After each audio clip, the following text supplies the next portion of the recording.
Gracias, Mario. No, gracias por la invitación. Me parece una gran idea de Mario el hacer una cátedra en la que los alumnos pueden ver, palpar de primera mano diferentes perspectivas en relación a las filosofías. Yo suelo decir que aquí en la Facultad de Filosofía y Letras de la UNAM tenemos el programa de filosofía seguramente más potente del mundo, porque en esta facultad están presentes todas las corrientes de la filosofía. Digamos, en cualquier materia, ponle en filosofía política, en esta facultad ofrecemos 8 variantes, por lo menos, 8 variantes distintas de abordar la filosofía política. Y el alumno, si se organiza bien, puede cursarlas todas, puede conocerlas todas, y así en todas las áreas. No hay ninguna corriente filosófica que existe en el mundo que no se imparte aquí en esta facultad y a la que no tengan acceso ustedes. Eso es un bien extraordinario porque, digamos, en cualquier otra universidad, qué sé yo, en la Universidad de Puebla, en la de Sevilla, tendrán algún muy buen metafísico, algún muy buen especialista en Heidegger, quizá el mejor del mundo, pero solamente tienen a ese y todos los alumnos tienen que tomar esa materia. La gran riqueza de esta escuela, y te digo que no veo cómo podría alguien igualarla, es esta confluencia de todas las variantes de la filosofía en todos los temas. Eso suele no ser apreciado porque no tenemos conciencia de lo que implica todo eso. Y entonces la cátedra que ha propuesto Mario me parece muy bien porque nos da in situ una posibilidad de comparar, de aprender, de captar esta riqueza y esta diversidad de perspectivas filosóficas. En ese marco, yo les voy a plantear más o menos cómo yo veo a las filosofías, traté de conectar con esta cuestión de la posmodernidad que decía Mario, pero traté de mostrar cómo yo entiendo que son, que hacen las filosofías. De entrada, me parece que deberíamos estar claros en eso, para empezar, que cuando hablamos de filosofía, hablamos de una pluralidad de las filosofías, que es uno de los asuntos más difíciles de captar, aprender, superar, comprender cuando uno estudia filosofía. Cuando menos en mi experiencia, fue muy difícil cuando entré a la facultad entender cómo y por qué ocurría que hay tantas filosofías. Porque en nuestro medio ocurre que todos los filósofos nos encantan, pero todos los filósofos son contradictorios, incompatibles. No sé si les pasa a ustedes. Yo empecé a leer a Platón y decía, oye, bien, este muchacho bien, va por ahí. Pero luego leía a Aristóteles y decía, oh, bien, bien, este chico bien, ¿no? Si nada más que son contradictorios, o sea, de cachetadas es dificilísimo, ¿no? Luego leía a San Agustín y lo mismo, oh, bien, bien. Y luego a Santo Tomás, y así, ¿no? Spinoza, y a Leibniz, a Hegel y a Kant. Hay muchísimas filosofías y las filosofías son todas encantadoras y todas nos maravillan. ¿Cómo entender eso? ¿Cómo tomar postura? Yo nunca supe manejarlo bien. Pensé que estaba aprendiendo filosofía por fin cuando leía Locke, porque cuando leía Locke fue la primera vez que dije, no, por aquí no va, no. Ajá. Solo que no sabía decir por qué. Era absolutamente incapaz de decir por qué Locke no. Y, en fin, hay muchas filosofías. Yo creo que ese es un dato crucial para entender la naturaleza de esta disciplina múltiple a la que nos dedicamos nosotros. Es, junto con las matemáticas, la más antigua de las disciplinas y, a diferencia de las matemáticas, es muy difícil de aprender con H. Por eso me parece que una buena manera de captar a las filosofías, de captar además por qué las estudiamos como las estudiamos, es una metáfora que ofrecía en algún congreso Sergio Pérez, este doctor de filosofía, profesor de la Universidad Autónoma Metropolitana, un gran filósofo. Sergio Pérez decía, ¿cómo se aprende filosofía? ¿Qué hay que hacer? ¿Cómo estudiamos la filosofía? Y comparaba al trabajo de formarse en filosofía con la actividad de los ajedrecistas profesionales. ¿Cómo se entrena? ¿Cómo se forma un ajedrecista profesional? Bueno, es un tipo que estudia 8 horas diarias, ajedrez, pero lo que estudia en particular son partidas. Todos los días, durante 8 horas, estudia las partidas que se han jugado, jugada, movimiento, las comprende, las analiza, y así una partida y otra partida, un jugador, otro jugador, y va todos los días estudiando partidas. Lo hace porque cuando llegue el momento de jugar, cuando llegue el momento de que él juegue, él ya debe saber que esa posición que está viendo, ya la jugaron antes. Capablanca y el maestro Torre, Fischer y Spassky, quién sabe cuántos otros, y ahora le toca mover a él. Sabe que cuando se jugó esa partida en tal año, el desenvolvimiento fue tal, se movieron tales piezas, se hizo tal secuencia de juego, hubo tal resultado. Sabe todas las variantes y ahora tiene que mover él. Es una manera muy interesante de pensar las filosofías. Eso es lo que hacemos nosotros también. Aquí en la carrera estudiamos partidas que se han jugado. Estudiamos la partida que jugó Platón con Aristóteles, la partida que jugó Agustín con Santo Tomás, la partida que jugó Leibniz con Spinoza, la que jugó Hegel con Marx, la que jugó Nietzsche con Schopenhauer. Vemos todas las partidas, estudiamos como el ajedrecista cada una de las partidas, porque ahora nos va a tocar mover a nosotros. Y tenemos que saber qué hacer. Ese es nuestro entrenamiento. Podemos profundizar en la metáfora.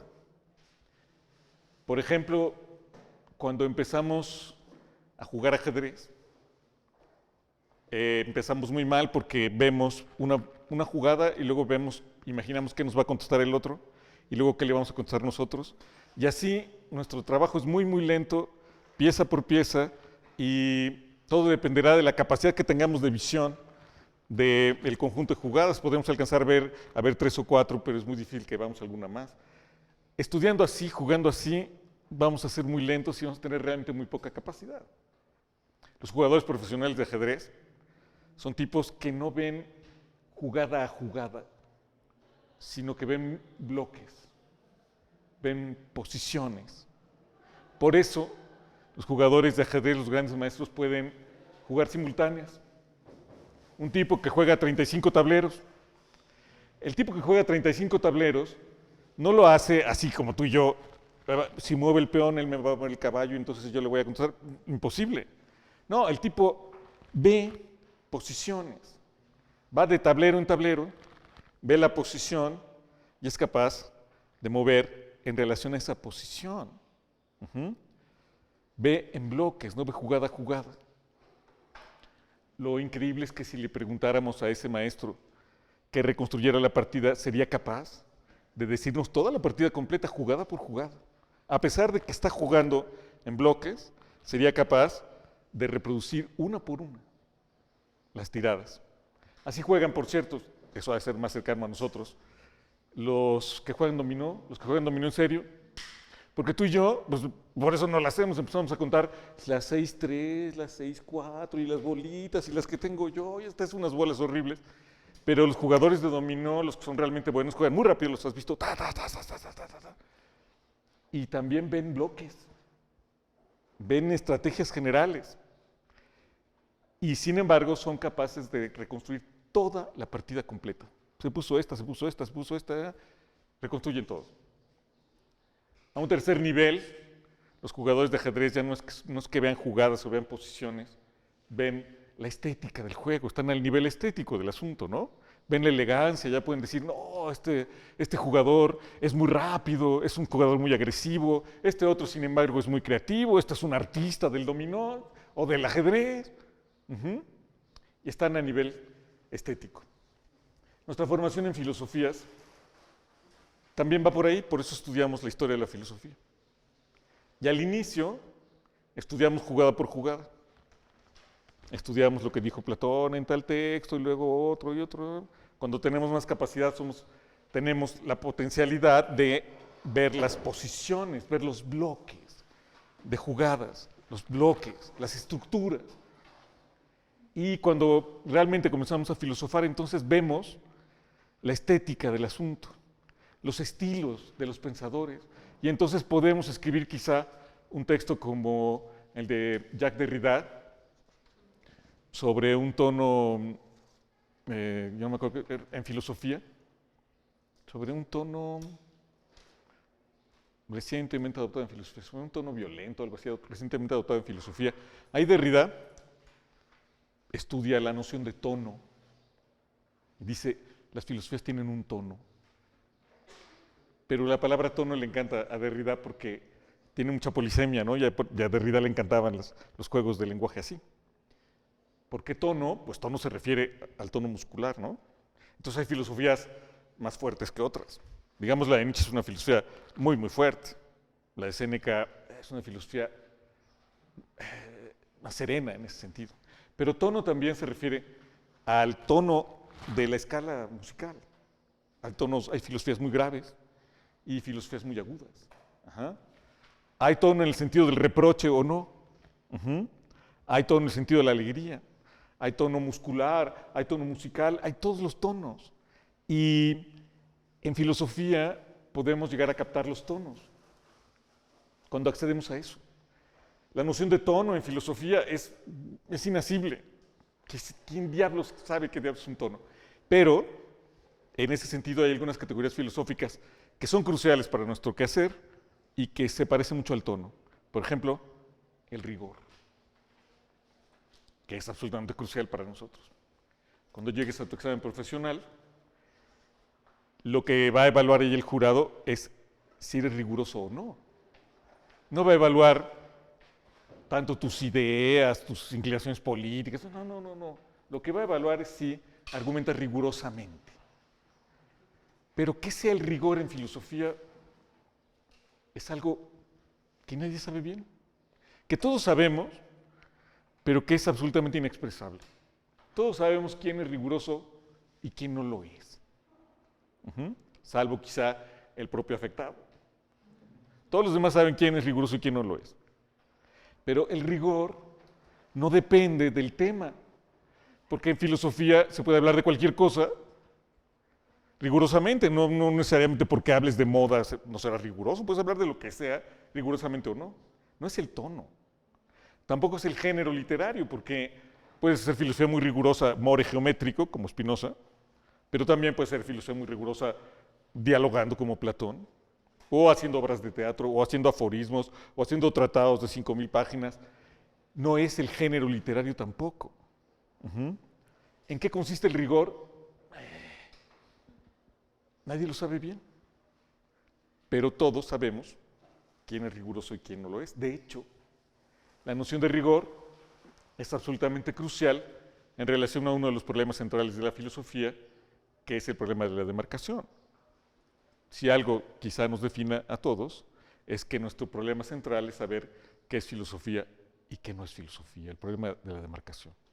Habrá quien diga que los filósofos no tienen ningún otro problema más que ese. Y ahí podemos recordar toda tu historia de la filosofía. Es Platón peleándose con los sofistas. Porque los sofistas hablaban como filósofos, caminaban como filósofos, enseñaban como filósofos, pero eran sofistas. En cambio, Sócrates hablaba como sofista, caminaba como sofista, se movía como sofista y era filósofo. Y la genialidad de Platón ahí en ese punto es, lo absolutamente genial, es que al que mata es a Sócrates, no a los sofistas. En fin, el rigor es un componente esencial de ese tema que recorre toda la historia de la filosofía y todo nuestro quehacer y que está siempre presente. ¿Qué es filosofía y qué no es? Desde luego, está ahí por razones filosóficas, ahorita volveré sobre eso, pero también está por razones económicas y profesionales, porque nos va la vida en ello. Porque si resulta que el tipo que vende poemas allí en Coyoacán y echa rollines es filósofo, pucha, tenemos muchos problemas a nivel económico. ¿Quién nos va a contratar a nosotros? ¿Cuál es la diferencia entre nosotros y Gaby Vargas? ¿Quién se inspira? Y todo el mundo se siente filósofo. Gramsci lo dijo, todos somos filósofos y nos pasó a fregar a todos nosotros, porque ahora todos somos filósofos y entonces, ¿qué es lo que marca la diferencia con nosotros? Que somos filósofos profesionales. El problema de la demarcación tiene consecuencias económicas, vitales, muy importantes para los que estamos aquí, gremiales. Pero también el problema de la demarcación tiene otras consecuencias intrafilosóficas, es así.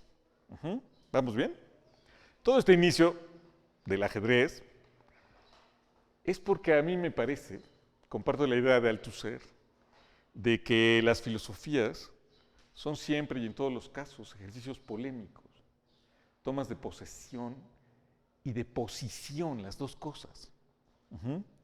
Filosofar es arriesgar posturas, posturas polémicas, es jugar partidas. Las partidas pueden jugarse de maneras muy complejas y han ido cambiando en cierto sentido a lo largo de la historia, pero las filosofías tratan de eso, de postular enunciados que chocan y se enfrentan estratégicamente con otros enunciados.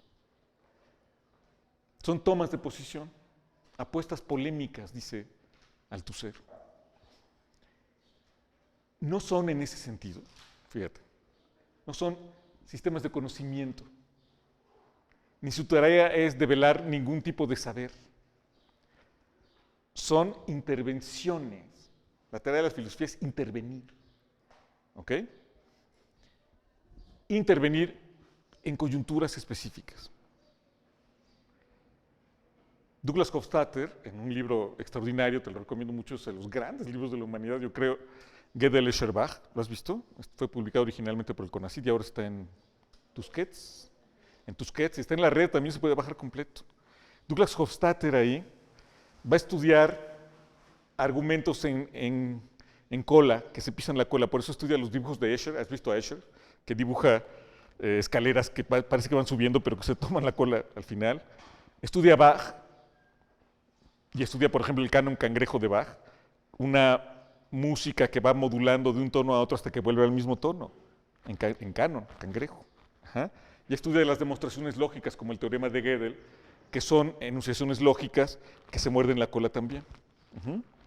Para explicar cómo funcionan estas argumentaciones en bucle, Hofstadter pone el mismo ejemplo de las partidas de ajedrez, pero él nos propone un ejemplo más complejo que el de Sergio Pérez. Dice, podríamos imaginar una partida de ajedrez como aquellas en las que nosotros participamos siempre, las que conocemos. Pero lo que te propongo, dice, es que las pensemos en varios tableros. Que cuando vas a intervenir, tienes una opción, puedes mover pieza o cambiar una regla. Tú puedes decidir, vas a jugar, te toca jugar, puedes mover una pieza o puedes cambiar una regla. Si cambias una regla, pasas a un siguiente tablero y el siguiente jugador puede mover pieza o puede mover regla. Y Hofstadter nos va a presentar la idea de un ajedrez jugado en 7 niveles, pero todos en el mismo tablero. Todos. Tú te paras ahí y ves una partida de ajedrez normal, pero lo que está ocurriendo es que hay 7 niveles y todos están jugando con el aparente movimiento de las piezas. Así son más o menos las filosofías. En efecto, Platón y Aristóteles jugaron una partida que tú estudias. En cierto sentido, esa partida de Aristóteles y Platón la volvieron a jugar Hegel y Marx. Nada más que entre unos y otros hay varios niveles. ¿Me explico? Cambiaron algunas reglas. Y te toca mover a ti, tú también puedes cambiar reglas. ¿Ok? Las filosofías, entonces, son debates, polémicas, que acontecen en coyunturas específicas y que van transformando el terreno de juego. ¿Ok? Pero lo más importante, y es lo segundo que me gustaría platicar contigo, es que como el ajedrez, las filosofías juegan un juego que es solo de ellas y que no tiene en un sentido, y veremos más adelante un poco más sobre eso, no tiene una exterioridad. En otra perspectiva no importa. Es algo así como el ajedrez mismo. O sea, tú puedes ser un campeón de ajedrez y hay un debate grande, incluso aquí en la UNAM hay dependencias enteras que promueven el ajedrez porque dicen que puede servir para el pensamiento sistemático y la lógica. Sí, pero no. O sea, si tú no sabes ajedrez, pues, te felicito, hijo. ¿Para qué sirve eso? Absolutamente para nada. Los problemas del ajedrez, tú puedes comprarte varios tomos de problemas de ajedrez, los resuelves Bien, te felicito. No lo resuelves, también te felicito. No tienen relación con nada y no sirven para nada. Ajá. Hay algo muy parecido con las filosofías. Althusser lo explica muy bien de varias maneras a lo largo de su obra. Por ejemplo, al inicio de un libro que es maravilloso, te lo recomiendo, se llama Curso de Filosofía para Científicos. Althusser dice cómo nos ven los científicos y cómo se relacionan con nosotros, los que habitan del otro lado de la ciudad universitaria, ¿no? Los que saben cosas, los físicos, los matemáticos, los químicos. Esos tipos, para esos tipos nosotros ni existimos, ni les importamos nada. Los filósofos, puta, quizá que fuman, siempre hay desmadre de ese lado. Ahí está el Che Guevara, X, ¿no? X, o sea... Muy bien. Dice Althusser, sí, hasta que empiezan a tener en sus disciplinas ciertos problemas, como que las cosas no funcionan bien, algo está pasando en la biología, en la química, que no, las cosas no marchan, y entonces dicen los científicos, a ver, los filósofos, ¿dónde están los filósofos? No que ellos estudiaban esas cosas raras, a ver, que vengan los filósofos, ¿no? Ahora que hacen falta, a ver, que vengan. Y van los filósofos, y desde luego los filósofos no tenemos ni idea. Absolutamente nada, ¿no? ¿Qué putas pasa ahí? Pues luego que no, cabrón. Ajá. Entonces, ¿qué hacen los científicos? Pues se enojan más. Ah, filósofos, qué barbaridad, ¿no? Claro, ¿por qué no sirven los filósofos? Porque no saben ciencia. O sea, si hay problemas en la física, pues claro, vamos Mario y yo, pues Mario sí sabe, pero yo no sé nada de física, pues sí, ¿no? ¿Y qué les vamos a decir? Pues, ¿quién sabe, hijo? ¿Dónde está? ¿Dónde se enciende, cabrón? ¿No? ¿Qué dicen los científicos? Dicen, pues los filósofos cuando hacen falta, no están. ¿Qué tenemos que hacer? Tenemos que hacer la filosofía nosotros mismos. Cuando hay crisis científicas, los científicos se ponen a hacer filosofías. Por eso, porque se sienten decepcionados de la Academia Filosófica que les ofrece respuestas y esa es su reacción natural. ¿Por qué no lo pueden hacer? Porque no saben. ¿Quién sabe física? Nosotros.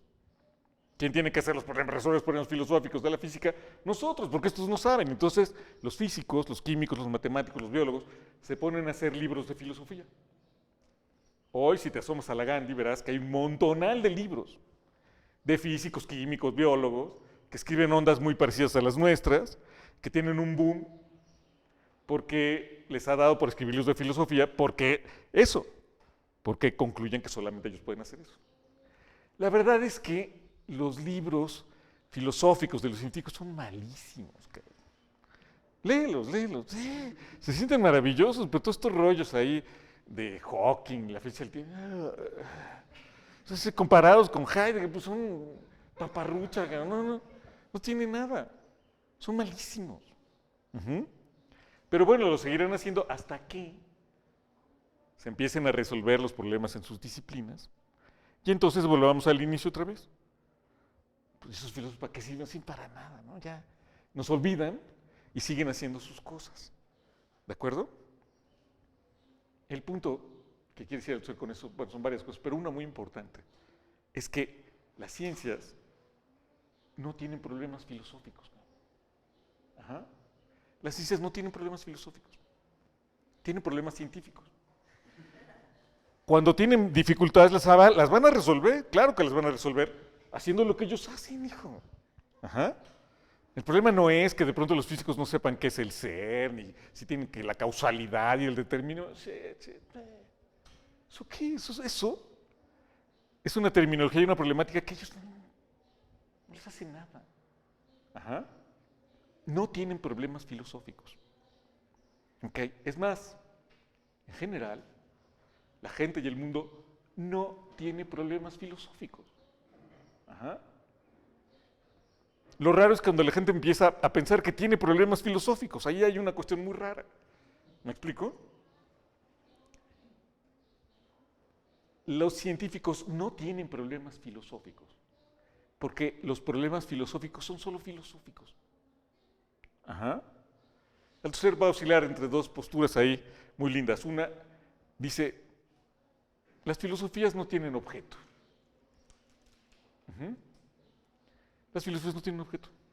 ¿De qué tratan las filosofías? Pues de nada. O de todo. O sea, de nada. Como no tienen objeto, La postura del Althusser es muy, muy fuerte, a mí me parece muy, muy importante. Como no tienen objeto,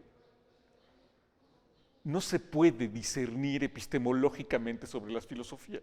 Es decir, no se puede decir que una filosofía sea más verdadera que otra, nunca. Afirmar algo eso sería extremadamente raro. Ninguna filosofía es más verdadera que otra. ¿Cómo podrías decir que una filosofía es más verdadera que otra? La única posibilidad sería que tuvieras un objeto. ¿Y cómo le haces? Pues vas a contrastarlo. Ajá. Digamos que hay varias teorías físicas. Muy bien. ¿Cómo sabemos cuál es la teoría física correcta? Pues hacemos un experimento, vamos a ver si es así el átomo o no es el átomo, ¿no?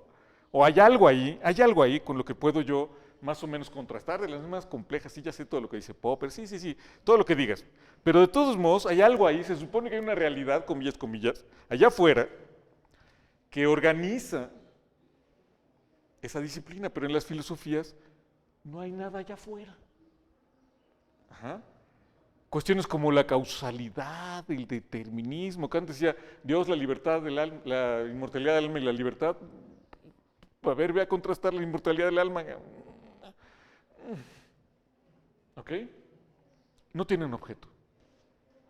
No tienen objeto en el sentido en que las ciencias o los conocimientos de los cuales se puede afirmar que hay alguna verdad tienen un objeto. Piensan en un objeto y construyen un objeto. Las filosofías no tienen ningún objeto.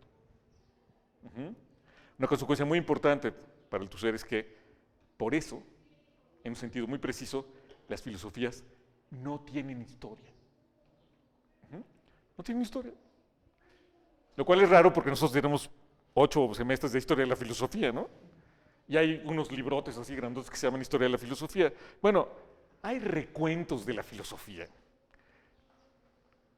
inventarios de la filosofía, pero no hay historia de la filosofía. Las cosas que tienen historia porque dejan de ser algo. Ajá. Porque algo queda atrás. Porque hay entidades que se vuelven obsoletas o dejan de existir. Digamos, la física tiene historia porque la teoría tolemaica del cosmos es falsa, viejo. Esa ya quedó, ves, se estudia como una reliquia y X, ¿no? Te da cultura, muy bien. Pero no, la neta del planeta es la teoría de cuerdas, la física cuántica, y una historia, porque hay cosas que se vuelven falsas, que dejan de ser actuales, por eso tienen historia. Que algo tenga historia quiere decir que dejó de ser algo. Pero las filosofías no tienen historia, porque las filosofías nunca dejan de ser. Porque no progresan, si hay otra manera de decirlo. Nada queda atrás. Por eso, no sé, el Coplestone creo que tiene 11 tomos, ¿no? Han de haber como 1000 filósofos ahí, no sé cuántos, ¿no? Bueno, todos los 1000 filósofos son actuales, cabrón.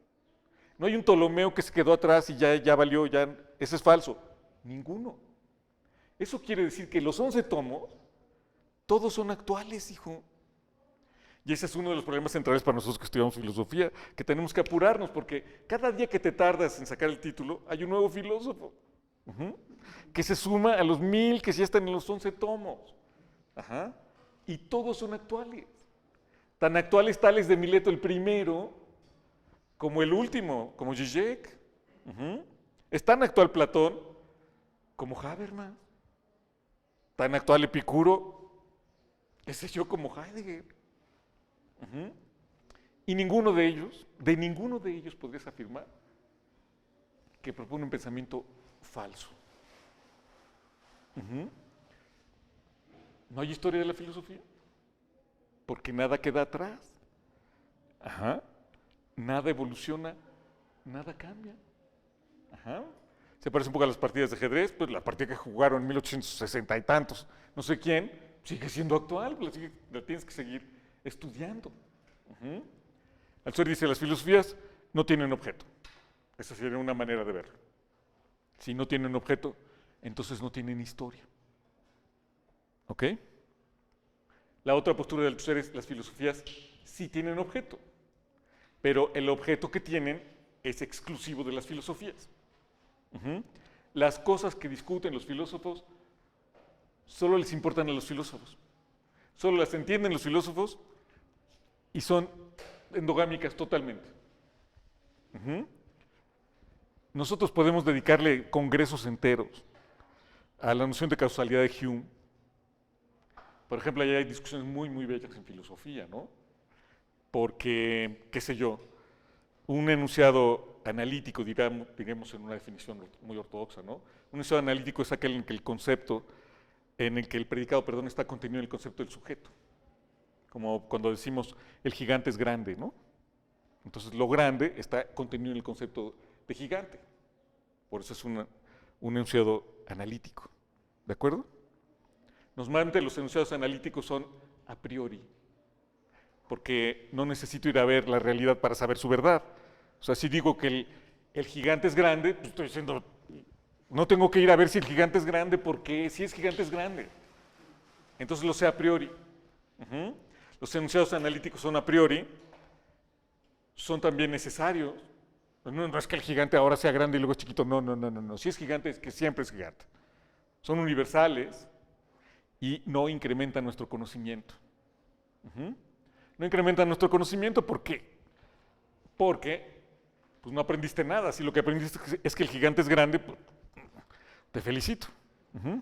Pero ve, los filósofos pueden discutir, hacer congresos 20 años sobre si es lo mismo analiticidad que a prioridad.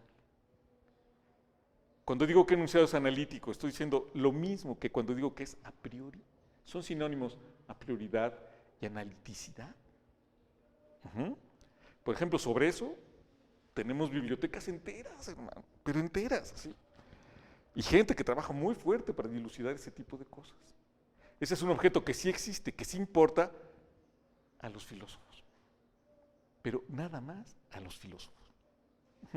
Otro ejemplo, a ver. Hume decía sobre la causalidad,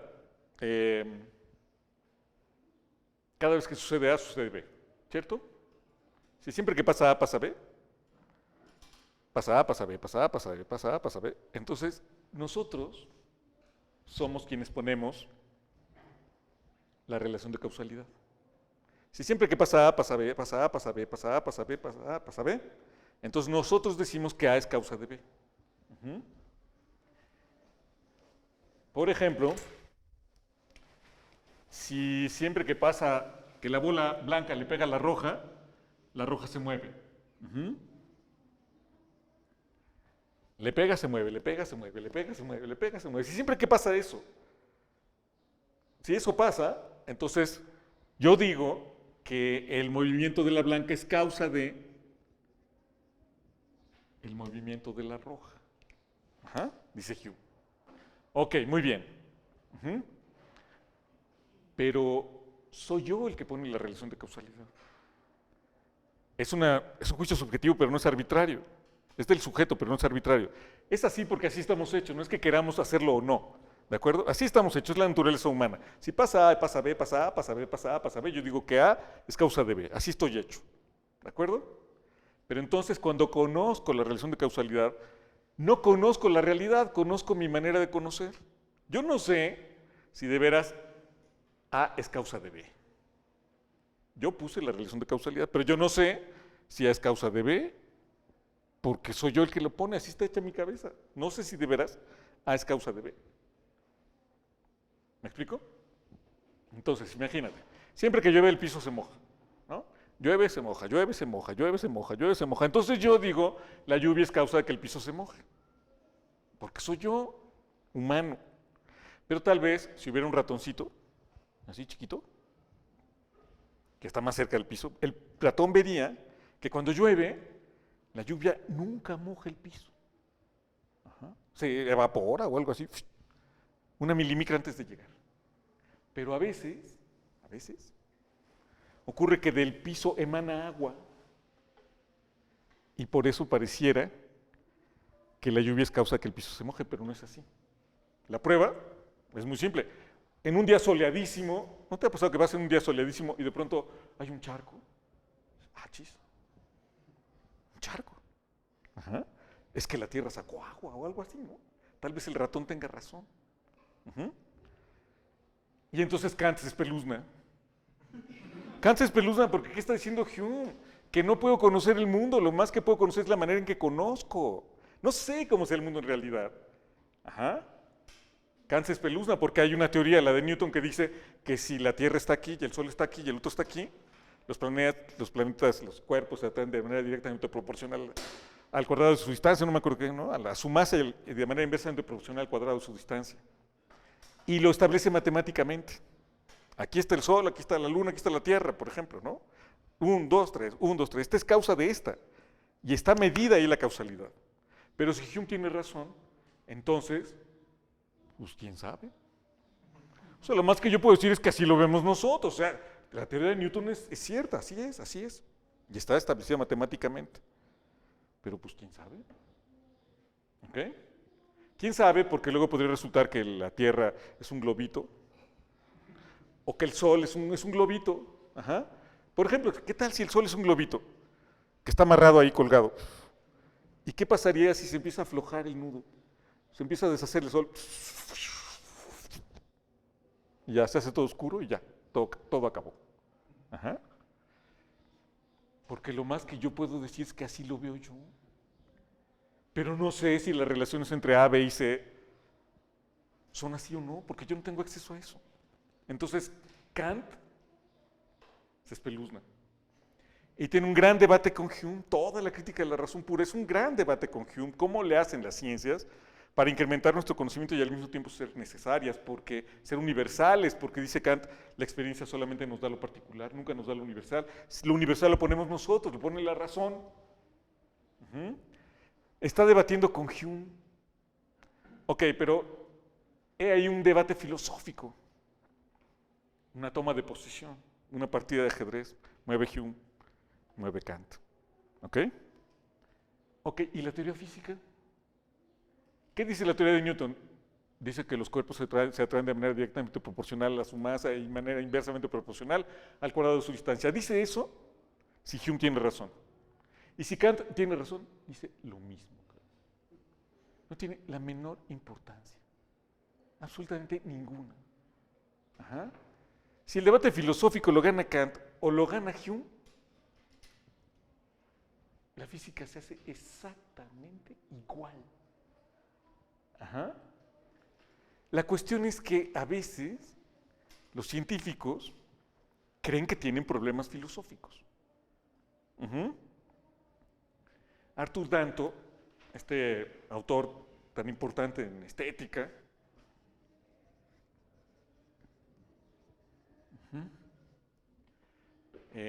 ¿cómo se llama el libro, Mario? El arte, después del fin del arte, sí.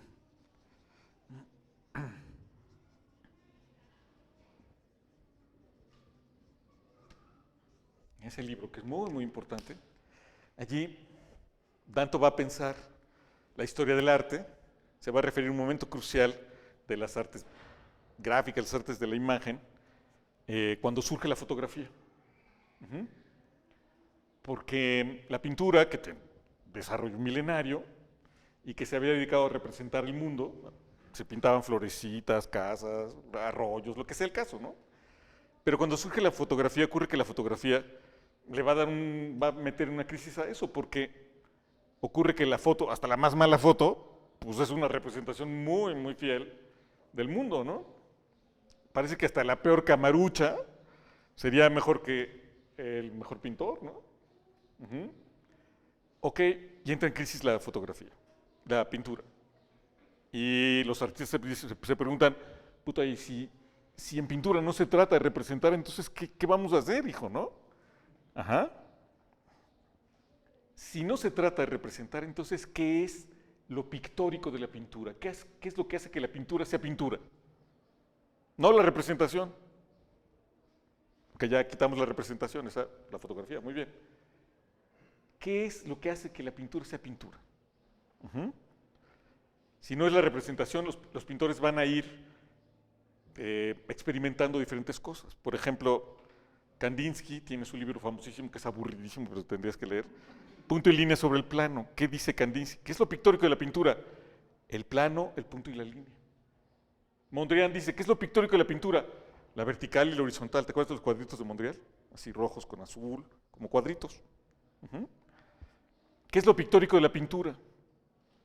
Dice Dada, Pues no es la composición, porque puede ser cuadro sin composición, así como dices, sin representación, sin perspectiva, puede ser cuadro sin composición. Entonces un pintor Dada podría poner el lienzo allá atrás, tomar la pintura y aventar la pintura por allá. Para que el cuadro no tenga composición. Y sigue siendo pintura, pero lo que caracteriza la pintura no es la composición, no es la perspectiva, no es la representación.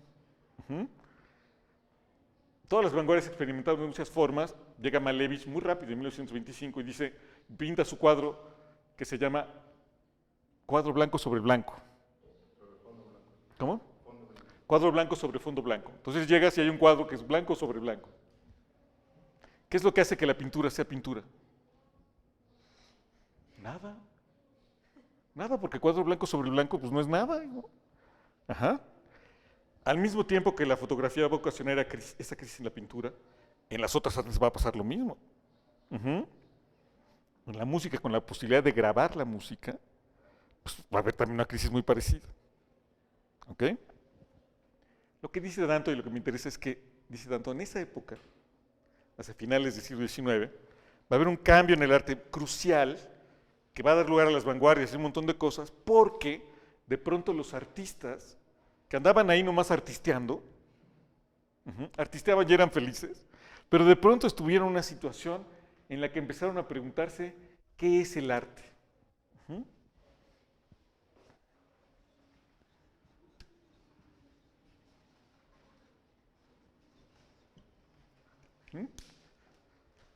Se empezaron a preguntar qué es el arte. Y empezaron a experimentar, a hacer locura y media, todo lo que conocemos de las vanguardias. Pero dice Danton, pero atención, la pregunta ¿qué es el arte? No es una pregunta artística, es una pregunta filosófica. Ese periodo de la historia del arte es el efecto de una intervención de las filosofías en el arte. Los artistas empezaron a pensar que tenían problemas filosóficos. ¿Okay? Y eso afectó brutalmente su práctica y la historia del arte. ¿Ok? ¿A qué vamos? Es que, recapitulemos, decíamos, las filosofías o no tienen objeto, y eso explica por qué no tienen historia, o tienen un objeto, pero un objeto que puede ser lo más precioso que tú quieras, pero solo le importa a los filósofos. ¿De acuerdo? ¿Por qué existen las filosofías? ¿Qué se juega en las filosofías? Si fuera nada más eso, sería un ejercicio preciosista de gente ociosa, como somos todos nosotros, que debatiría 8,000 años sobre el concepto de reducción fenomenológica, cosas así. Está bien, ¿no? Tenemos seminarios sobre eso, esperamos tener cada vez más seminarios sobre esas cosas. ¿Y eso qué? Bueno, podría ser visto así como el ajedrez. Pues, un entretenimiento, todos tenemos derecho a jugar ajedrez, todos tenemos derecho a hacer filosofía. ¿Por qué importa? Porque las filosofías ejercen un poder peculiar que es ese. Las filosofías en la sociedad acontecen de tal manera que la sociedad cree que tiene problemas filosóficos.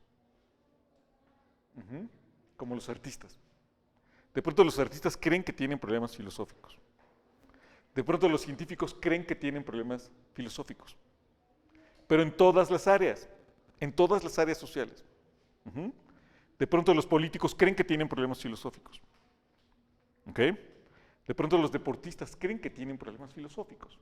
De pronto las familias, las costumbres, la cultura, los valores, todos creen que tienen problemas filosóficos. Y empiezan a debatir problemas filosóficos. Las familias empiezan a creer que tienen un problema de valores, tienen un problema económico, tienen un problema, tienen muchos problemas, pero no tienen problemas filosóficos. No te echas un problema filosófico además de los problemas que ya tienes. Las sociedades tienen problemas económicos, pero no tienen problemas filosóficos. De pronto los economistas, los trabajadores empiezan a creer que tienen problemas filosóficos. Y allí es donde intervienen las filosofías. Por eso importan. Y por eso son siempre intervenciones. ¿Ok? Intervenciones que constituyen lo que Althusser, yo lo comparto plenamente, llama lucha política en la teoría.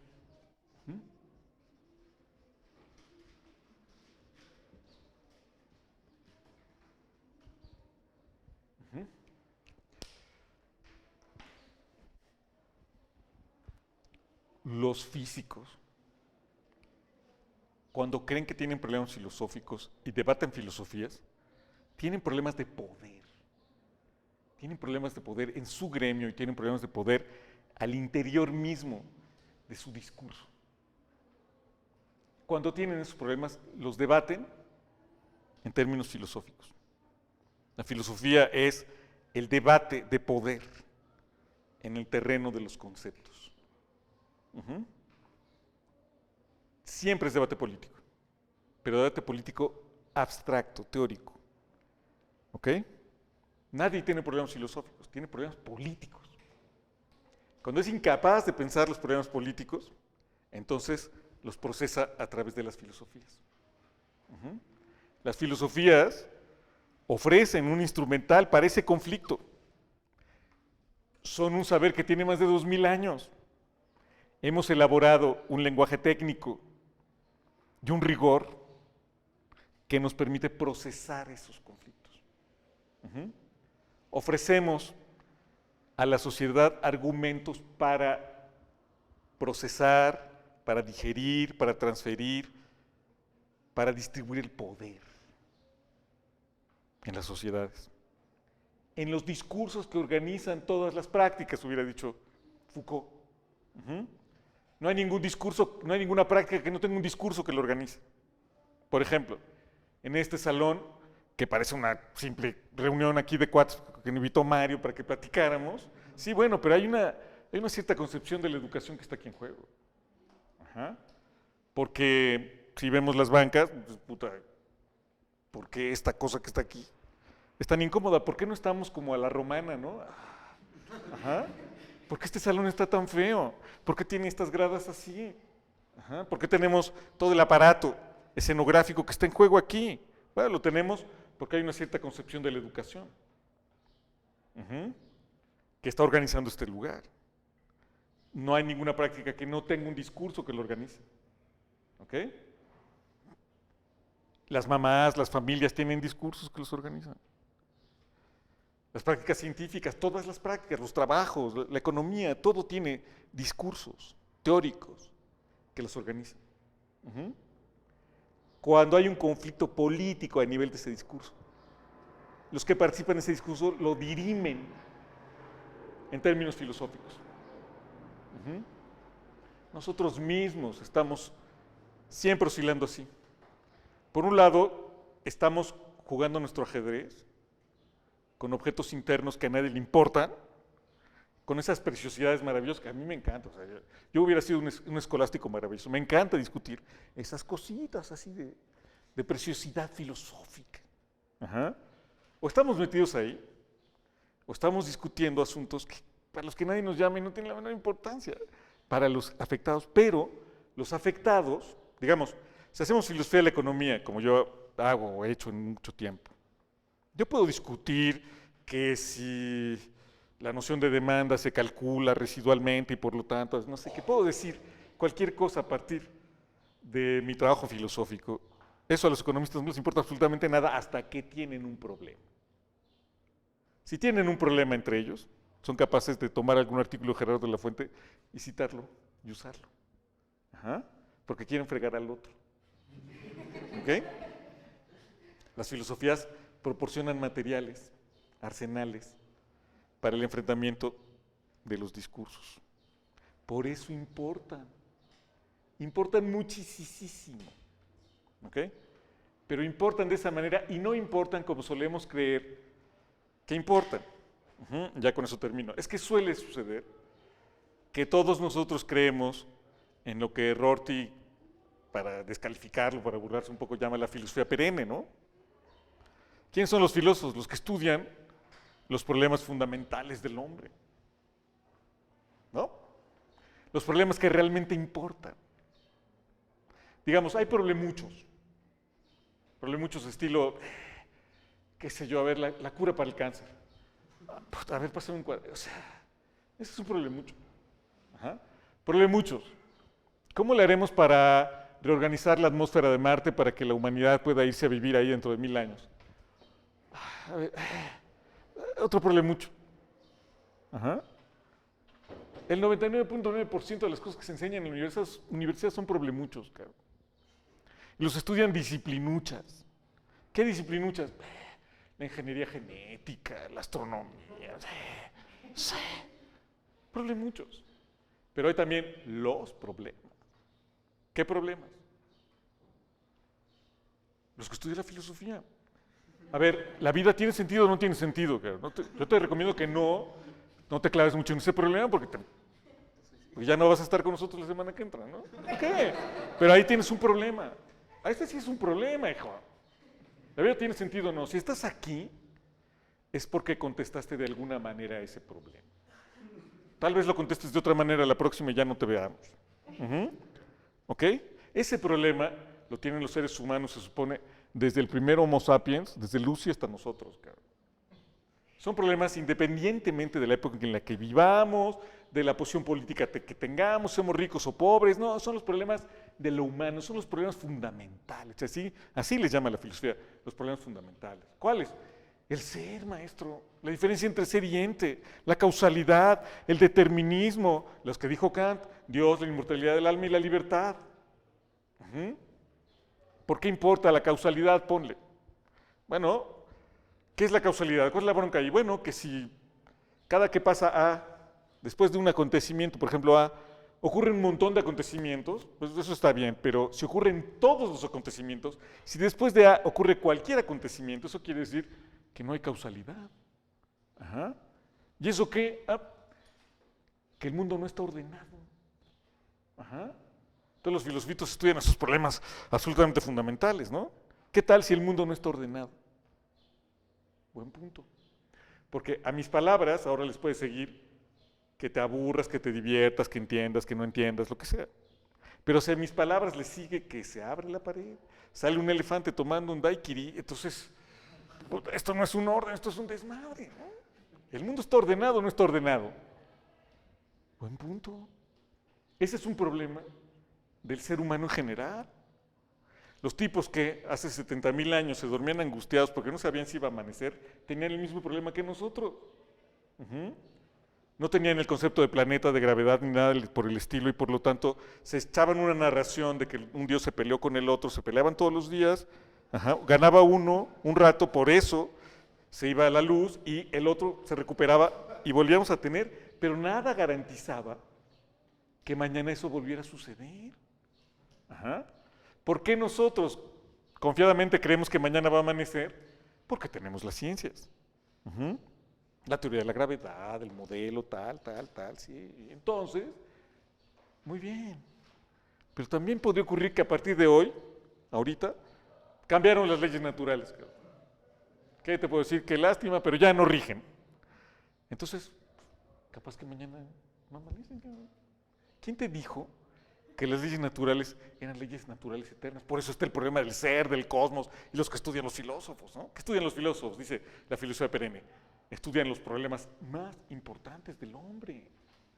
Los problemas de veras, por eso son la disciplina. Kant decía, si una universidad, si una escuela no tiene facultad de filosofía, no es universidad, es academia, qué sé yo, ¿no? Una universidad es universidad porque tiene facultad de filosofía. ¿Por qué? Porque la filosofía estudia los problemas fundamentales del hombre, los problemas que el hombre tiene, porque es hombre independientemente de cualquier época. Mientras haya ser humano habrá esos problemas y esos los estudiamos los filósofos. Bueno, sí. Esos son nuestros problemas, eso es lo que nos da legitimidad y por eso la gente acaba creyendo que tiene problemas filosóficos. Es nuestro discurso, somos encantadores profesionales. ¿De acuerdo? No tenemos respuestas a esos problemas, ni siquiera sabemos si existen esos problemas. La posición de Rorty es que los problemas fundamentales del hombre no existen. ¿De acuerdo? Que lo que tenía el ser humano de hace 70,000 años no era un problema similar al que yo estoy diciendo sobre si el cosmos está ordenado o no. Simplemente no tenía ni idea de cosmos ni nada. No tenía un concepto, ni siquiera parecido al mío y por lo tanto no hay un problema fundamental. No existen los problemas fundamentales del hombre. Existen los problemas que cada cultura se plantea. con los conceptos que ha desarrollado, con las instituciones a las que tiene alcance. No existe lo humano en general, igual que no existen los problemas generales del hombre. Nosotros, como filósofos, solemos creer eso. ¿Ok? Es parte de nuestros objetos. ¿De acuerdo? Las filosofías no están aquí. No se ejercen para resolver esos problemas. Nunca se han resuelto ni se resolverán. Están para intervenir en el debate político de poder de las sociedades. Insisto, son importantísimas. Son importantísimas porque los seres humanos, los ciudadanos, pero también los escritores, los basquetbolistas, cuando tienen que enfrentar una serie de problemas, toman una serie de tesis filosóficas y las ejercen. A través de ellos hablan filósofos, ejercen el poder los filósofos. Son cruciales. Por eso, con eso sí ya termino. Por eso Althusser dice, bueno, nos muestra esta idea de las filosofías como choques de posiciones, partidas. Pero dice que los buenos, o sea nosotros, deberíamos intervenir justo para mostrar a la gente que no tiene problemas filosóficos. Deberíamos hacer una filosofía tal que le permitiera a las sociedades desembarazarse de las camisas filosóficas de fuerza que las organizan en determinados sentidos. Althusser era izquierdoso y era marxista. Consideraba que la tarea de las filosofías suele estar orientada para la reproducción de la dominación en esta sociedad. Y que frente a eso, lo que necesitamos es una filosofía, unas prácticas filosóficas, una diversidad de filosofías que le quiten de la cabeza a la gente exactamente eso, que hay problemas filosóficos. Son intervenciones políticas para liberar las potencialidades de las prácticas que se están desarrollando en la sociedad.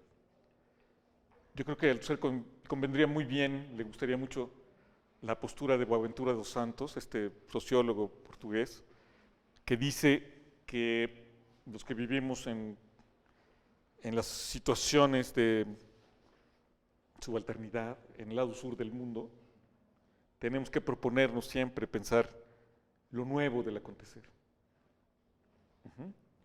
Porque, por ejemplo, aparece el movimiento zapatista y nosotros decimos, bueno, sí, es un movimiento, hay muchos movimientos indígenas, de hecho se parece al de Tupac Amaru y la Tostada. Entonces, lo que era nuevo, ya le metimos 80,000 antecedentes, ¿no?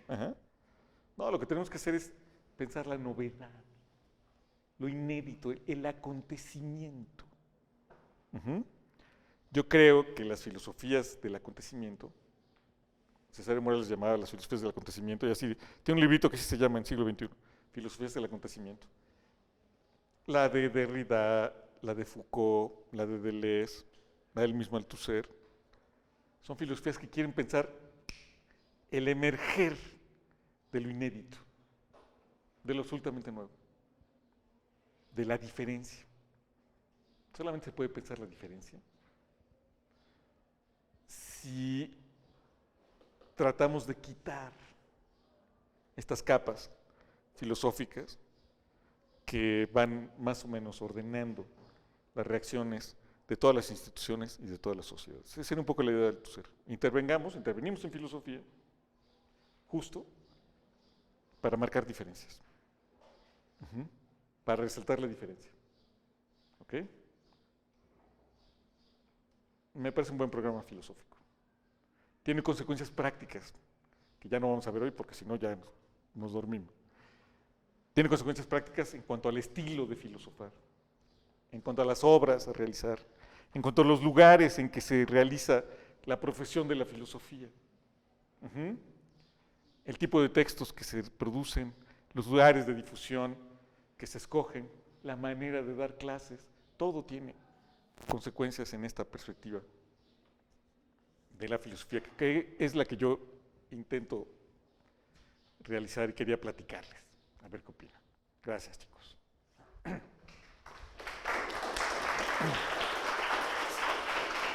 ¿Cómo? Tenemos tiempo para preguntas. Sí, claro, claro, claro. Bueno, pues si quieren hacer preguntas, tenemos un rato para darles textos. Fue muy cortito, ¿verdad?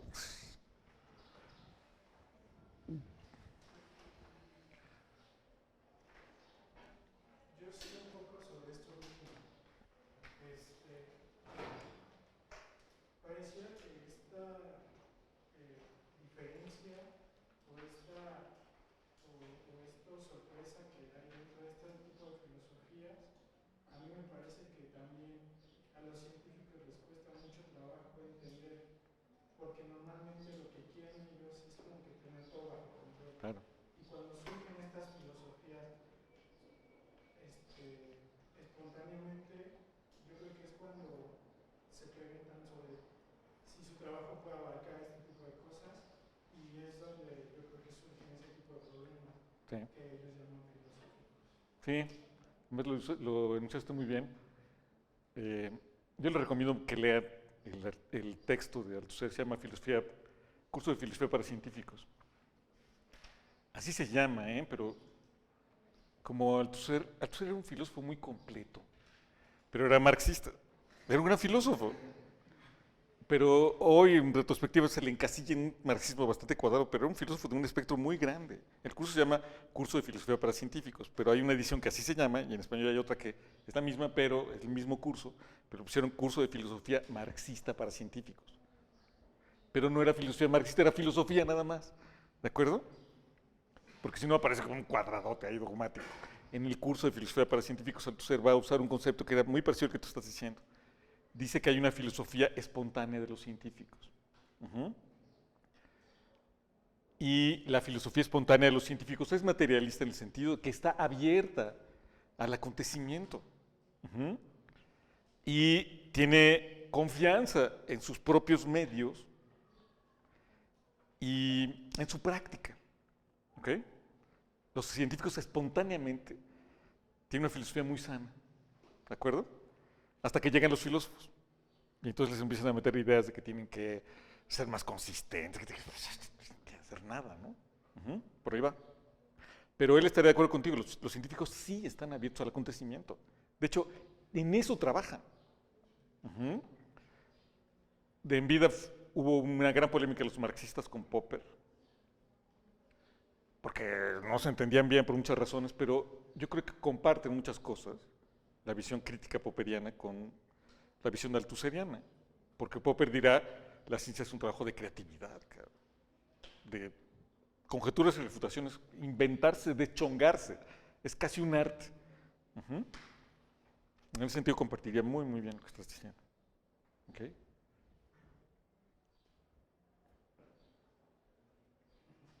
Esto lo pueden ver, esto que yo les platicaba, podrían verlo en un texto de Althusser que se llama Conferencia de Granada. Está de dos maneras en la red. Una así, Conferencia de Granada, de Luis Althusser.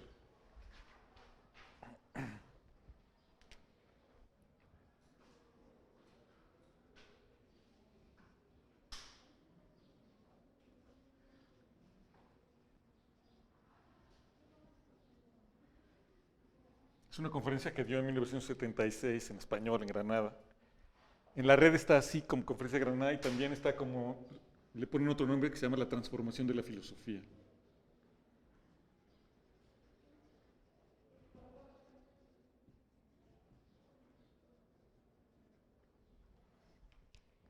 Yo creo que lo más valioso del trabajo de Althusser fueron sus reflexiones sobre las filosofías, que recorren toda su obra. Él fue muy conocido por su trabajo sobre Marx específicamente, sobre el capital, cosas así. Pero yo creo que más importante aún que eso es toda esta reflexión continuada que tiene sobre el quehacer de las filosofías. ¿Okay? Claro, Althusser está un poco devaluado porque mató a su esposa. Bueno, sí, o sea, sí. Sí, o sea, sí es mala onda. Yo reconozco que es mala onda. Pero si podemos hacer un poco... podríamos leerlo, sin olvidar que mató a su esposa y que tal vez haya cosas ahí un poco raronas, ¿no? Pero volver a leerlo. Y Se publicó el año pasado en Francia un libro que se llama Être marxiste en filosofía, pero todavía no está traducido al español, pero ahí es donde Althusser va a mostrar en amplio toda esta perspectiva. Uh-huh.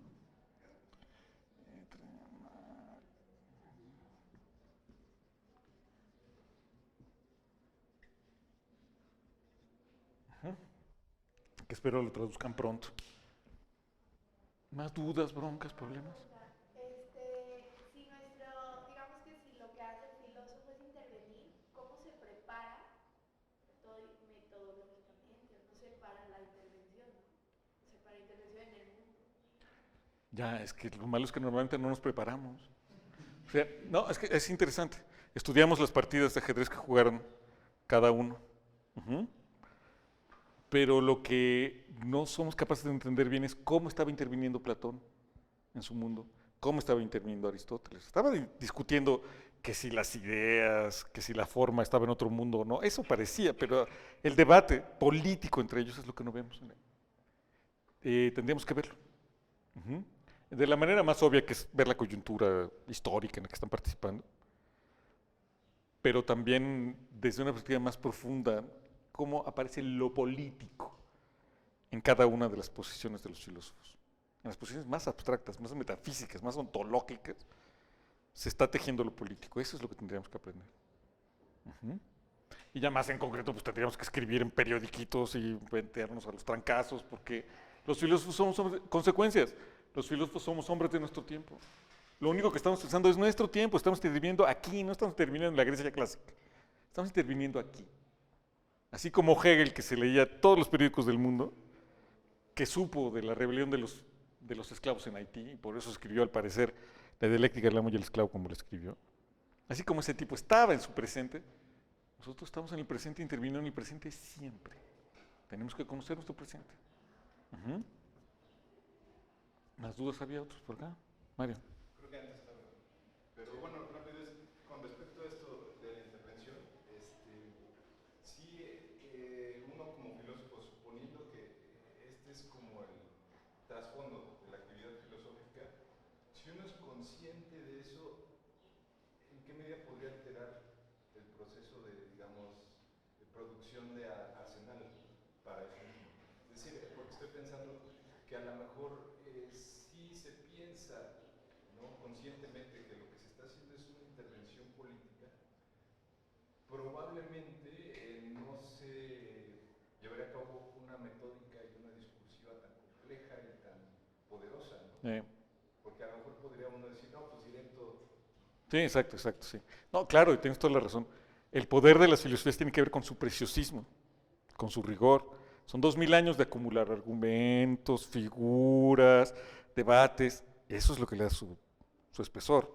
Tienes razón, porque si nada más interviniéramos así, pues seríamos como el comité de lucha de no sé qué, una cosa así, ¿no? ¿Me explico? Sí. Althusser nunca tuvo la solución a eso. ¿Cómo conjuntar este aspecto cultural, porque también las filosofías son una cultura, con esta intervención? ¿Cómo hacer una sin descuidar a la otra? Yo creo que él personalmente lo hizo muy bien porque, insisto, era un gran filósofo, un erudito que sabía perfectamente a Spinoza, Maquiavelo, a Leibniz. Era así como es Deleuze, digamos. También por eso es admirable Deleuze, ¿no? Dice locuras, pachequeses, hombre, pero es un tipo que conoce académicamente. Sí, no sé cómo lograr ese equilibrio. Uh-huh. Me gustaría que precisaras más el carácter de los problemas filosóficos. La pregunta sería más o menos así como, todo el problema filosófico lo define que se pregunte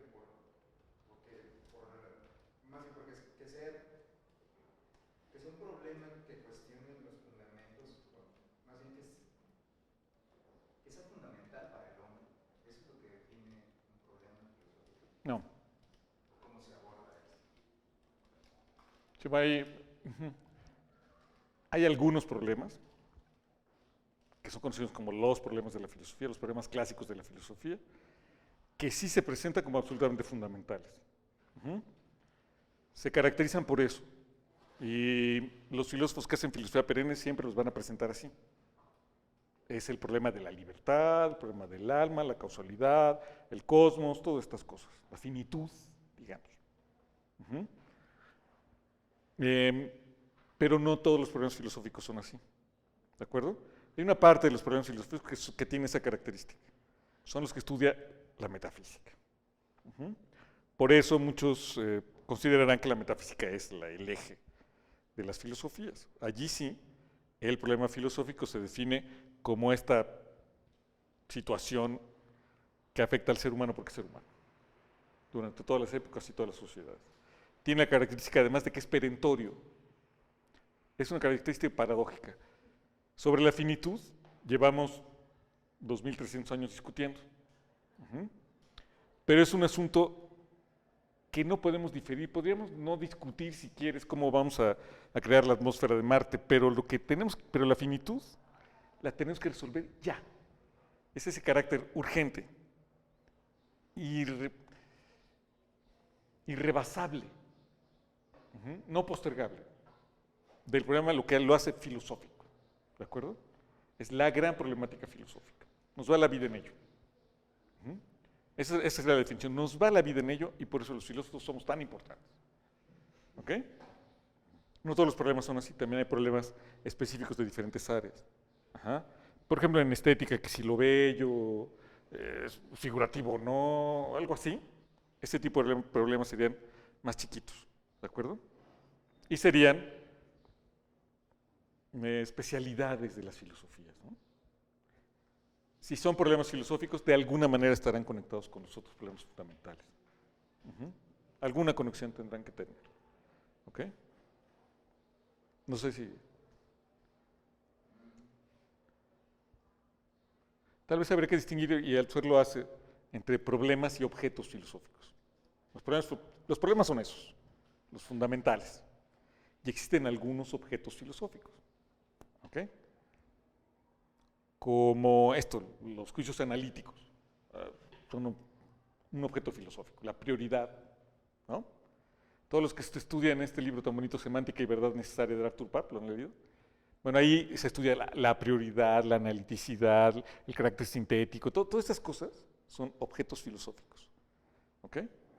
Que se crean justo para atacar de alguna manera los problemas filosóficos. Los dos son exclusivos de las filosofías. A ver. ¿Alguien? ¿No eres tú? A ver. Bueno, mucho antes de buscar una intervención, por ejemplo, un ejemplo que pusiste fue que los artistas empezaron a preguntar sobre la pintura y todo eso, ¿no? Y sin embargo, nosotros, como filósofos, adoptamos ese problema y construimos una estética del arte y decimos, no, o sea, pero ¿qué tanto nos atañe este tipo de problemas? O sea, que incluso no solamente en los artistas, sino en la política, en la economía, en los científicos, ¿qué tanto nos atañe? Y de qué manera nos los apropiamos para después intervenir. Sí, ese ejemplo lo había yo puesto porque es un ejemplo muy paradójico.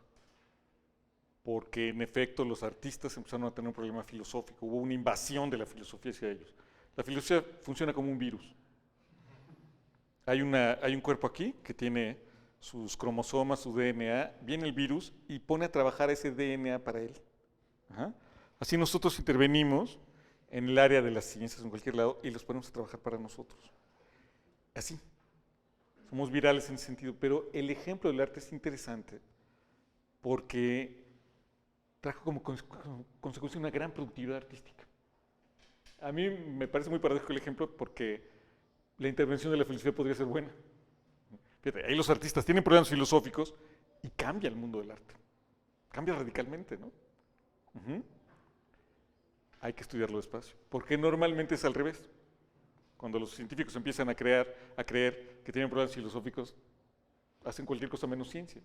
Son los libros estos de divulgación científica, filosófica, ¿no? Que son cualquier cosa, pero no son científicos. Son mala filosofía. Producen mala filosofía. Pero estos artistas produjeron gran arte.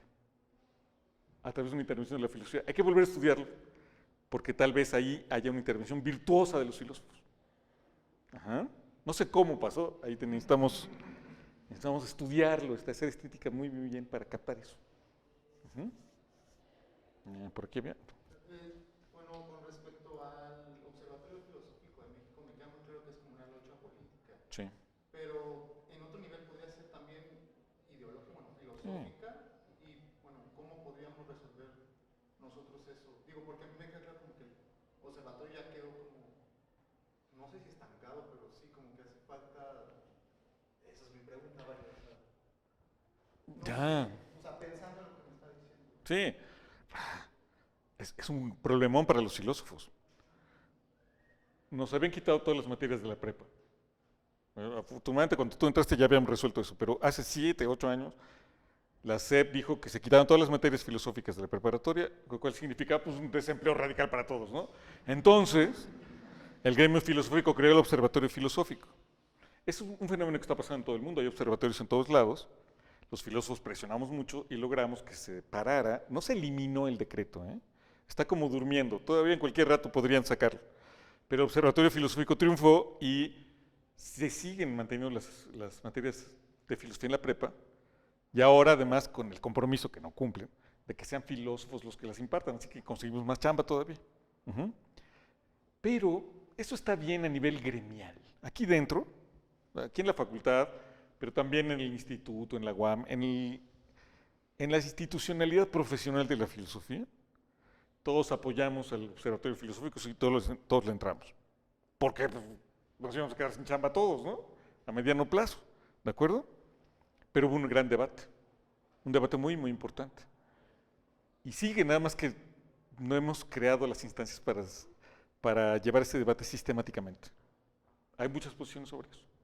Por ejemplo, a raíz de este movimiento que pasó en México, pero pasó en el mundo, la UNESCO creó el Día Mundial de la Filosofía, que es en noviembre, el segundo domingo de noviembre, no sé qué, ¿no? El tercer jueves de cada año. Y hay en la UNESCO un material que se llama la filosofía, una escuela de la libertad, para que todo el mundo lo baje y la tostada, ¿no? Y ahí se dice que tenemos derecho a la filosofía y que debería haber filosofía desde el kinder hasta nuestros días, ¿no? Y todos los que somos filósofos y ustedes también le vamos a eso. Sí, o sea, sí, Y claro, yo voy a ir a las marchas y lo voy a hacer, ¿de acuerdo? Pero yo no estoy seguro de que filosofía en las primarias sirva de algo, o como para qué. Ni estoy seguro de que las filosofías sean para niños, lo siento por mi amigo Pepe Escurdia, al que quiero muchísimo. Y sí, pero a ver, los filósofos le hablamos a la gente racional, ¿cierto?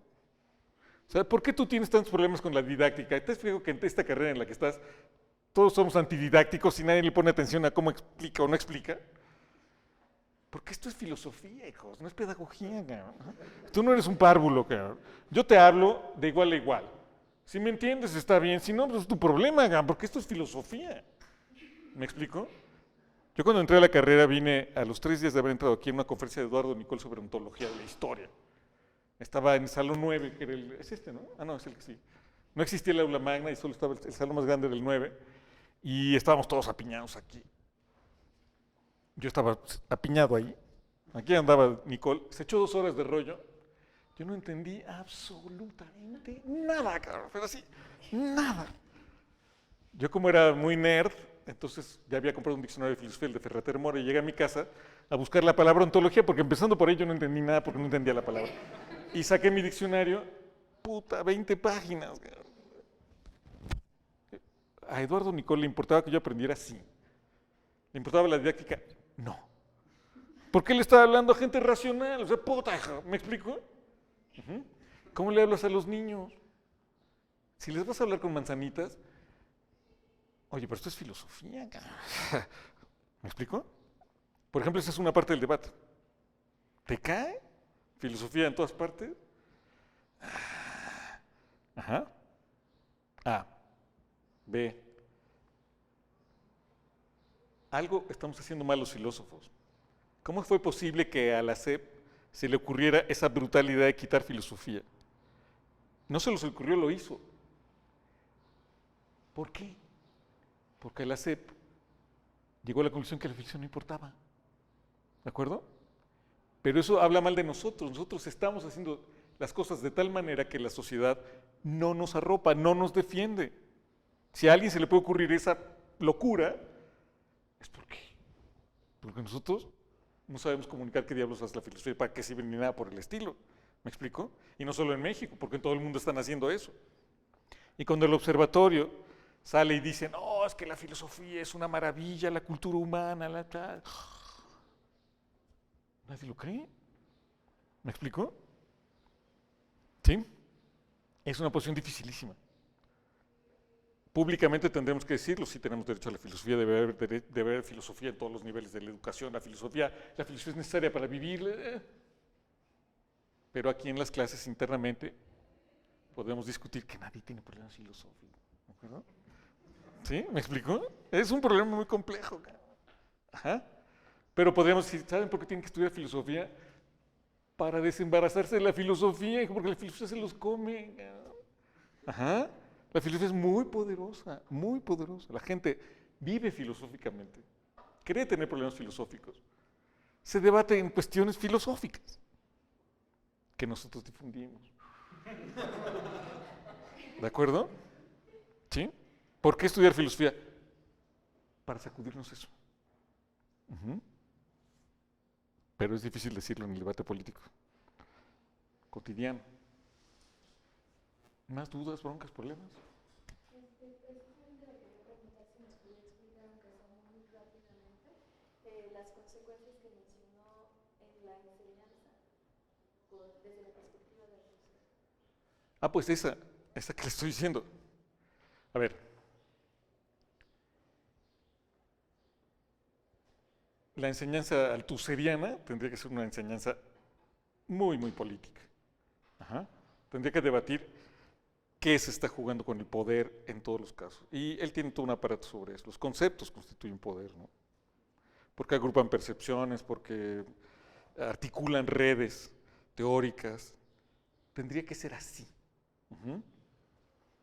Y no tanto una educación erudita como siguiendo cada uno de los pasos de las formaciones, ¿no? En una historia de la filosofía tendría que ser una historia de los debates. Yo creo que sería lo crucial. Ajá. Debates, posturas. Porque una cuestión básica para el usuario es que no se hace una filosofía que no esté enfrentada a otra.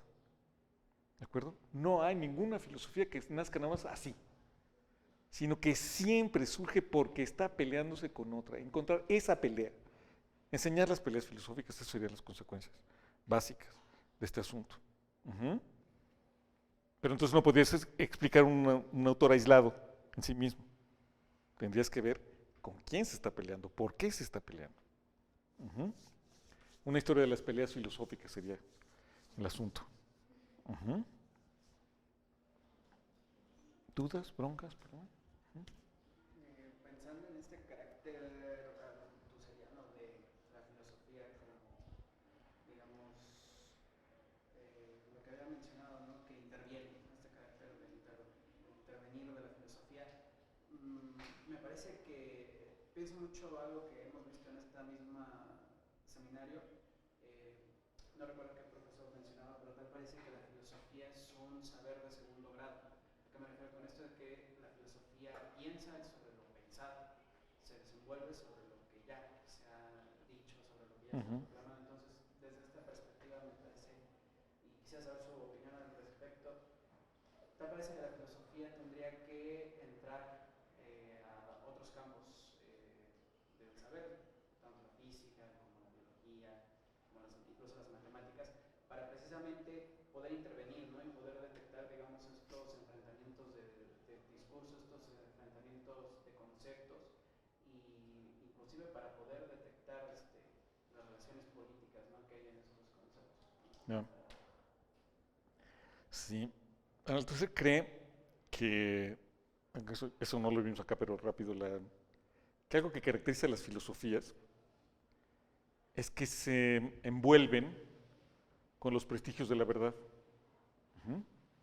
Que de hecho, No existe algo así como la verdad, sino que la verdad en general, es un invento filosófico crucial. Son los filósofos los que inventaron que existía la verdad. Digamos que los físicos, los químicos, los biólogos, un físico, un químico, un biólogo hace sus experimentos y dice que las amibas no sé qué y que las partículas no sé qué, pero el que hace las amibas nunca se le ocurriría que lo que está diciendo de las amibas es la verdad, que tiene algo en común con lo que está diciendo el de las partículas. El de las partículas sabe que está diciendo un discurso verdadero, el de las amibas sabe que está diciendo un discurso verdadero, pero ninguno de los dos diría que comparten una característica que se llama la verdad. Ajá.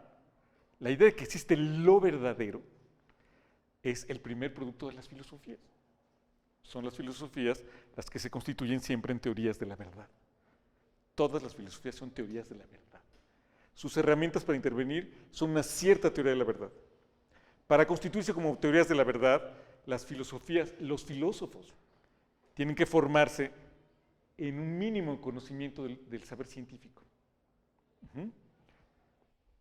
Ahí se lo voy a explicar muy lindo. Dice, a ver, lo que nos diferencia de Gaby Vargas, del tipo que lee poemas en Coyoacán, de cualquiera que se sienta filósofo, entre otras cosas, es que las filosofías tienen una relación específica con las ciencias.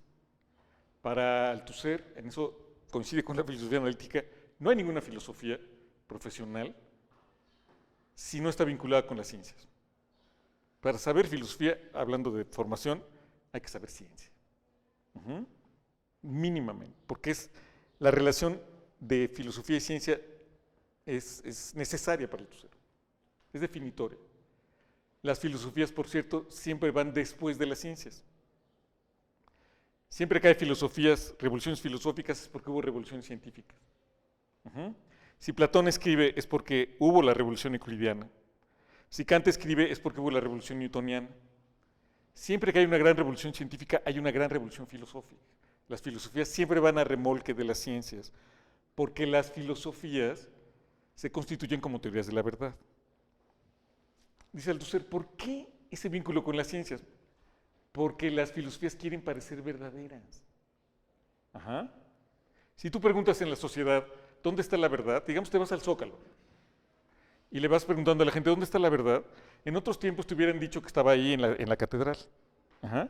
Pero si lo preguntas hoy, ¿dónde está la verdad? Vas a acabar llegando a la Facultad de Ciencias. No vas a llegar aquí, por cierto, ¿eh? Vas a llegar a la Facultad de Ciencias o a Ingeniería Nuclear o no sé qué cosa, vas a llegar ahí. Allí está la verdad. Como la verdad está allí, las filosofías tienen que envolverse con el discurso de la verdad, con el modelo de las ciencias, dice Althusser. Las filosofías se parecen a las ciencias. Y siempre se tienen que parecer, porque lo que hacen es tomar el modelo. ¿De acuerdo? Allí está el trabajo del biólogo, está el trabajo del físico, el trabajo del químico. Todos hacen cosas diferentes, pero viene el filósofo y dice, esto es la verdad. ¿De dónde la saqué? Del trabajo de ellos. ¿Me explico? Yo, filósofo, no me la inventé. Yo tomo la verdad de donde está la verdad. Aquí hay muchas verdades. De todas esas verdades yo tomo la verdad. Y porque estoy armado con la verdad, puedo intervenir. Por eso intervengo. ¿Sí me explico? A ver, si yo estudio el ser, ustedes aquí hacen ontología y metafísica, ¿no? Si tú tienes la verdad sobre el ser, viejo, pues ya tienes la verdad sobre cualquier cosa, o sea, no manches. ¿Me explico? Tienes la verdad sobre el ser, entonces tienes la verdad sobre la puerta, sobre la física, sobre la biología, sobre lo que sea. ¿Por qué puedes intervenir? Porque estás hablando desde la verdad. ¿De acuerdo? Y sí, en efecto, la filosofía habla de todo. Mientras más hable, mejor, porque su trabajo es intervenir, y mientras en más partes intervenga, mejor, ejerce su poder. ¿De acuerdo? ¿Qué quiere Althusser? Que intervengamos, pero de otra manera. ¿Me explico? Que intervengamos y a ver si somos capaces de construir una teoría de la verdad que no sea invasiva. O que intervengamos para decirle a la gente, no le hagas caso a los filósofos. Ajá. ¿Por qué?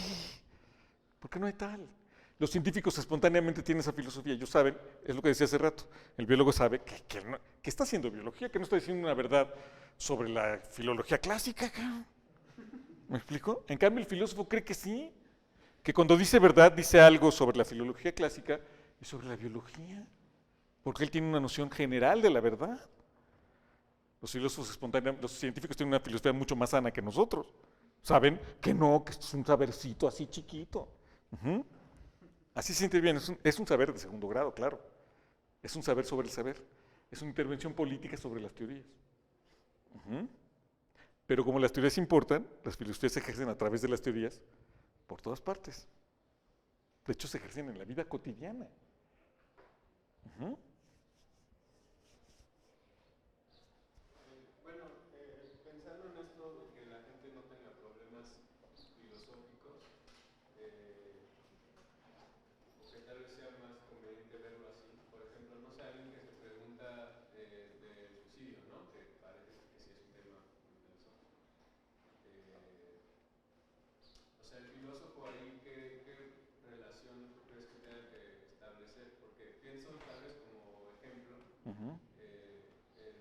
como filosofía práctica y consejería y terapia, eso sería como un mal ejemplo para ti, que sería justo lo que no se necesita, decirle, tienes un No, problema no, no. filosófico. No, hay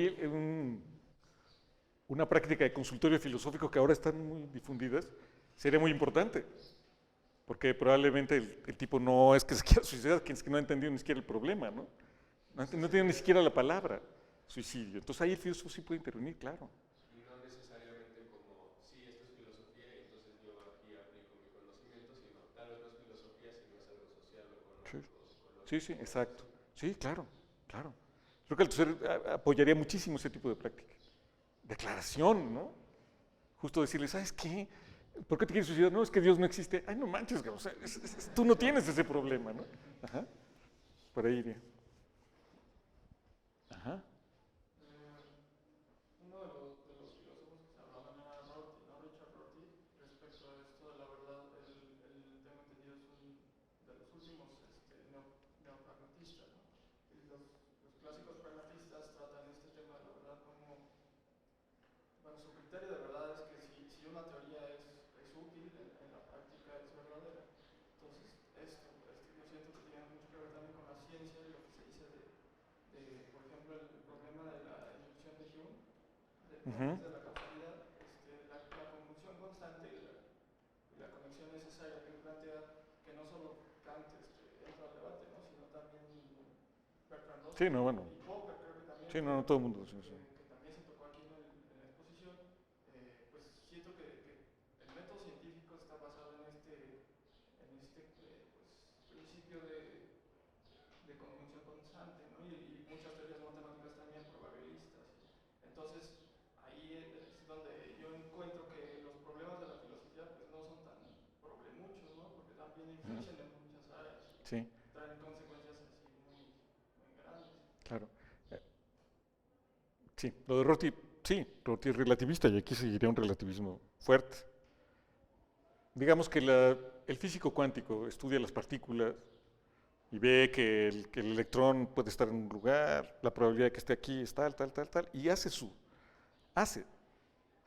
teoría física, que es una teoría probabilística en la que interviene el azar.